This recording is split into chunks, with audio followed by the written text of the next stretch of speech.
After exploring Great Smoky Mountains National Park, I'm continuing on a journey to the Southwestern United States. So far, I've driven further south than west, but now I'm starting to push out west as I follow I-40 through Tennessee and Arkansas into the state of Texas. We're going on an adventure.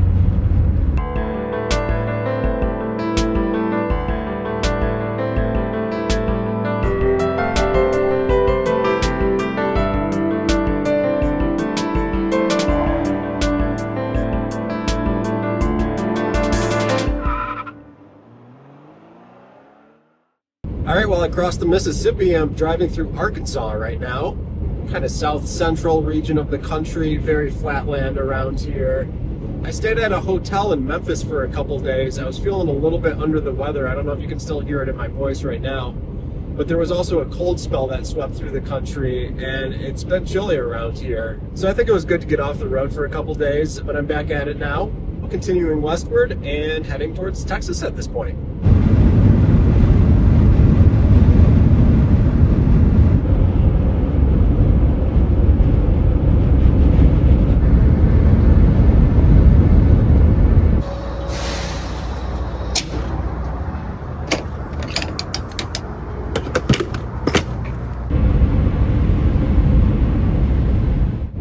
Alright, well, yeehaw, I'm in Texas. This is my first time ever being in Texas, so that's kind of cool. I'm currently heading towards Dallas, and then I'm going to be continuing on westward. Pretty much just going to be driving all of today. I'm definitely noticing a little bit fewer fall colors down here than I've seen previously on this trip, although there are still fall colors. The scenery really hasn't changed all that much so far. I think I'm still east of the 100th meridian where everything gets really arid. I know that Dallas is kind of like a big commercial hub in Texas, and I had an idea just now, kind of a theory that I'm going to see if it's true or not. I'm wondering if like east of Dallas is the humid eastern weather and west of Dallas is the arid western weather. Did I say that right?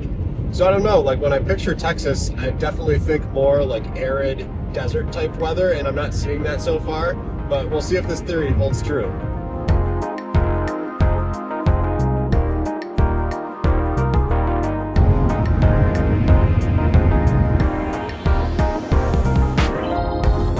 The city of Dallas is huge and seems to have kind of a cool vibe overall. I'm mostly just passing through Texas on this trip, but I think it would be cool to explore more of the state at some point. I've heard good things about some other cities like Houston and Austin, and the Gulf Coast looks beautiful as well.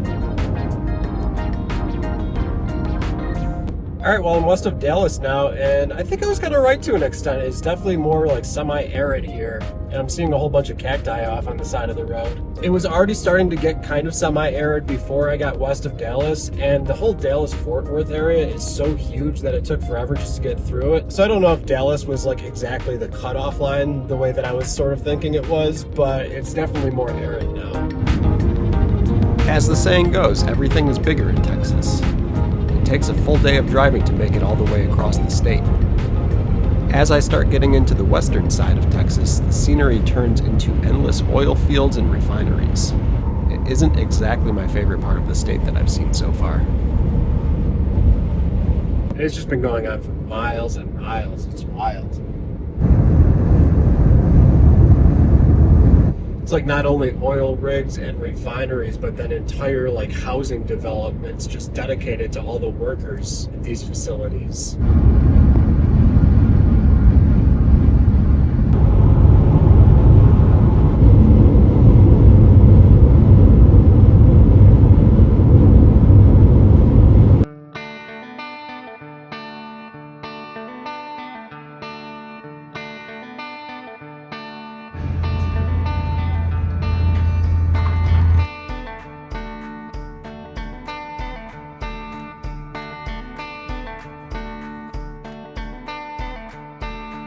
Alright, well, I'm in Pecos, Texas, and I stopped for some brisket. Let's go. This is looking good.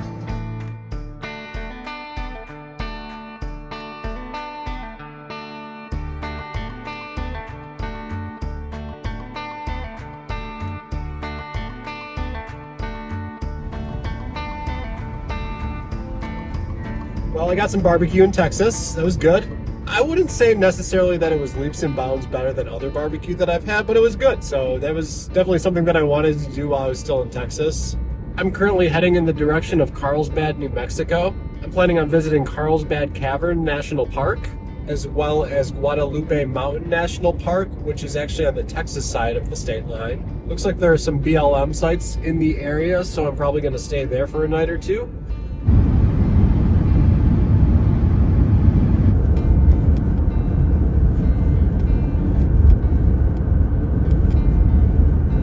If not for all this human development with the oil fields and everything, it would be very rugged, barren landscape, but kind of unique and beautiful in its own way. With all these oil fields, like it's not really very scenic. This is kind of an area that you drive through on your way somewhere else. There's this one plant though called Spanish daggers, which is a species of yucca plant that's like kind of unique to this region. But those are very cool looking to me. I enjoy looking at those.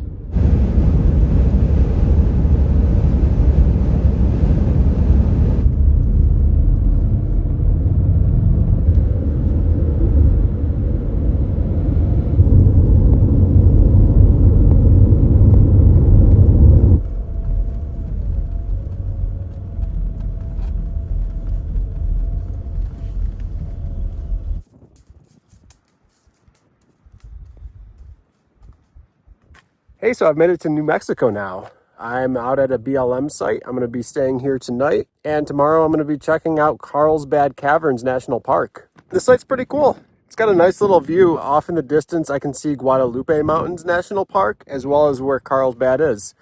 These are the Spanish dagger plants that I was talking about. They're very desert looking. I just think they look really cool.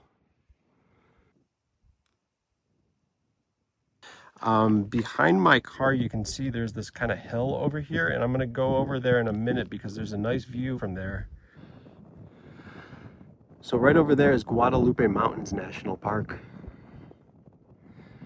It looks really spectacular with the sunset.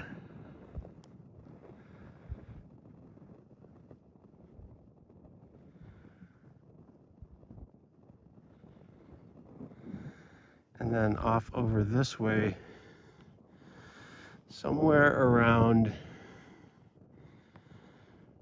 there, I want to say. That might be the visitor center, where Carlsbad Caverns is.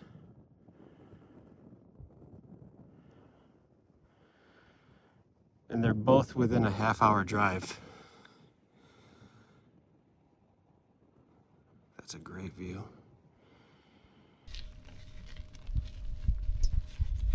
The next morning, I make myself some coffee as I begin to plan out my day.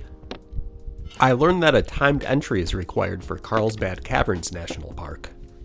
I'm able to secure one for the next day, but nothing is available for today. Instead, I'll be going to Guadalupe Mountains National Park, which is home to Guadalupe Peak, the highest point in Texas. While the two parks are very close to each other, they are on different sides of the state line, with Carlsbad Caverns in New Mexico and Guadalupe Mountains in Texas.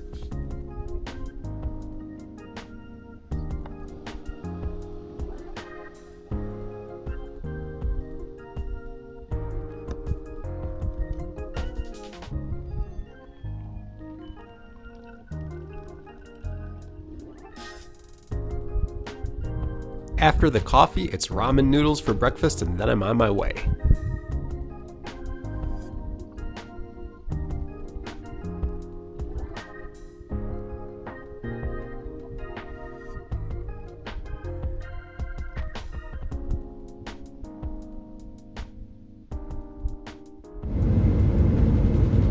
Well, that's all for this one. Please join me next week when I attempt to reach the summit of Guadalupe Peak. But, like always, until next time, catch you later. Peace.